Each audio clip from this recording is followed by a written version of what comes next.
sostenerse en nuestra ciudad. Inquietud que me surgió al escuchar al doctor Sarzay hace algunos minutos, cuando replicaba una amenaza que habían hecho ayer las cámaras empresarias, de que si se aprobaba esta ley era muy probable que se llevara el tema a la justicia, por el tema de los derechos adquiridos, ¿no? Mi ignorancia dice, o sabe, que las leyes, como saben también los diputados, están primero fundadas en el sentido común, y además que el derecho individual no puede estar por encima del derecho colectivo. Esto lo sabe cualquier corte del mundo.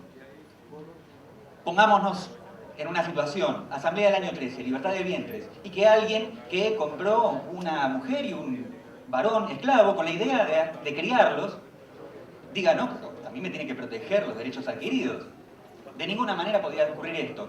Así que, si esta ley puede llegar a ser aprobada, espero que las empresas privadas se avengan a cumplir con la ley en el plazo que establezcan, porque de hecho es sensato. Bueno, ahora me voy a referir a la ponencia que tenía prevista desde la perspectiva de este periodista, ¿no? Quiero aclararles que formo parte de un colectivo de periodistas que se llama Los 100 y además formo parte de la Comisión de Medios Audiovisuales Nicolás Casullo, que formamos parte también de Carta Abierta. En 1980, cuando Videla y el ruralista Martínez de Hoz firmaron el decreto de ley de radiodifusión, cundió la alarma en el ámbito de la cultura argentina acosada por la dictadura. En 1983 fue uno de los ejes fundamentales en las plataformas de todos los partidos políticos. La Nueva Democracia sabía desde el momento de nacer que necesitaba derogar esa ley y darse un instrumento que democratizara también los medios electrónicos de comunicación. La ley vigente, el decreto de Martínez de Hoz y Videla, representa la configuración de un modelo político y social represivo y excluyente, favorable a la concentración económica, para cuya urgencia utilizó recursos perversos que son por todos conocidos. Como conocido es su contexto de desaparición y de muerte. Al que algunos medios se hagan los distraídos, sobre todo aquellos que oficiaron de voceros de la dictadura y se encaramaron dominantes del mercado asociándose en el monopolio del papel prensa, para poder secuestrar los goles, primero secuestraron a nuestros compatriotas. La represión se ocupó de desaparecer a lo mejor de la política para condicionar a la inexorable democracia. Y, por si la política real resucitara, se implementó un plan para su vaciamiento y desprestigio. Funcionó. Que se vayan todos, gritaban los compatriotas en el año 2001, como si las fallas de la política fueran un defecto genético, pero el vacío de la política se consiguió con muerte. Después actuaron los medios de comunicación y la sustituyeron. Aceptando este poder, algunos políticos se convirtieron en sus lacayos. Y hoy los vemos y oímos entusiasmados sosteniendo el discurso de los manipuladores. Solo un puñado de reformas alcanzó para que la ley de la dictadura habilitara en los años 90 el actual esquema que tiene a 4 grupos económicos como dueños de más del 80% de los medios de comunicación de todo el país. Como no podía ser de otra manera, esta realidad constituyó también un modelo de periodista. Habiendo convertido la información en mercancía y los medios en escaparates, el actual modelo informativo no necesita de periodistas más que de vendedores. Así, el modelo del o la periodista exitosos es el de mayor exposición, investido de un poder que aquilata sus capacidades de seducción y persuasión. Un modelo individualista y superficial que forma estrellas que están por encima de la sociedad y de las relaciones de clase. Un modelo que es doblemente mentiroso al sugerir a sus estrellas periodísticas que son más importantes que la mercancía que venden, ocultándoles que ellos mismos son una mercancía, porque es un modelo que también vende vendedores. Sabemos que la palabra expresa el pensamiento, por lo que también influye en el pensamiento. Los medios concentrados secuestraron y desaparecieron categorías del relato social con la intención de que lo que no se describe no exista. Así, el discurso hegemónico virtualmente suprimió de la lex política la denominación de pueblo. ¿No nos llamó la atención? Eje y protagonista del sentido de la lucha social. Y lo llamamos gente.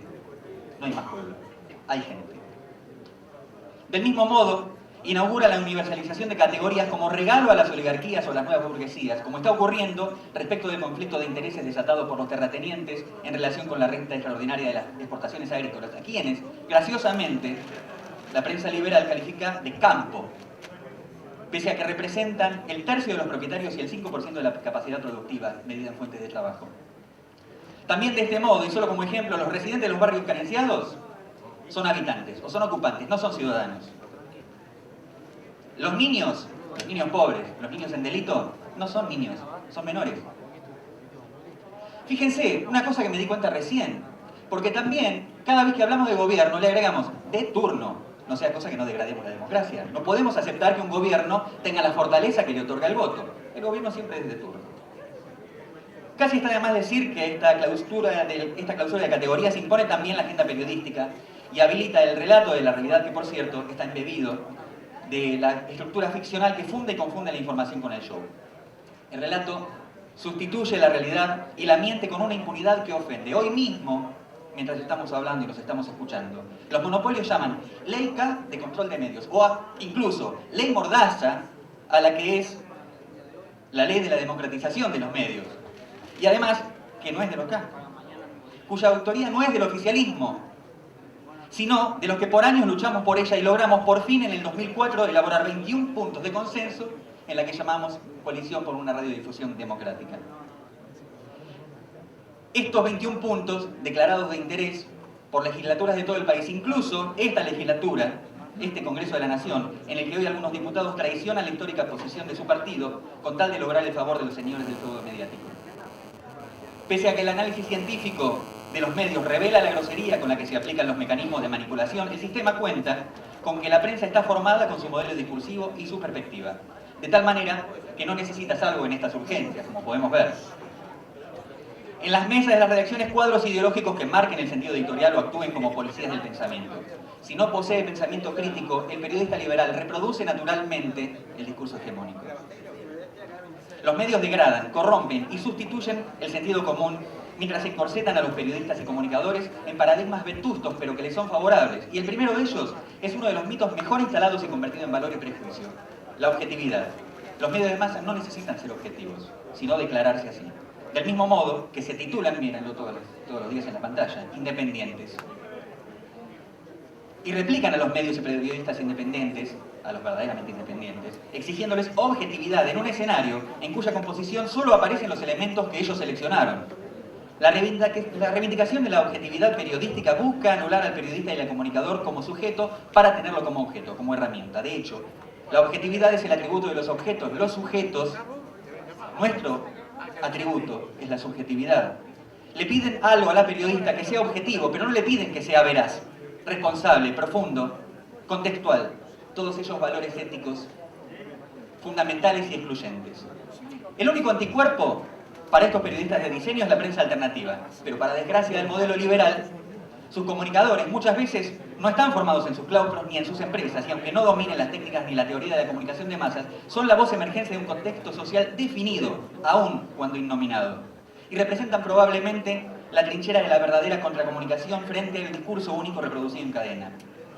Los medios de producción alternativa, como de propiedad alternativa, son, sin necesidad de tener un discurso único, los verdaderos representantes del valor de la comunicación, que es la diversidad de voces, de pensamientos, de ideas, de culturas, de estilos, de estéticas, de sujetos sociales. Y son precisamente estos medios los amordazados en la ley que pretendemos derogar. Es natural que nuestra sociedad no resuelva las necesidades de quienes no están convidados a la mesa del sistema, si están callados e invisibles, porque lo que no está en los medios no existe. La democracia informativa es aquella en la que las imágenes, los pensamientos y las voces de todos los sectores de la sociedad participan.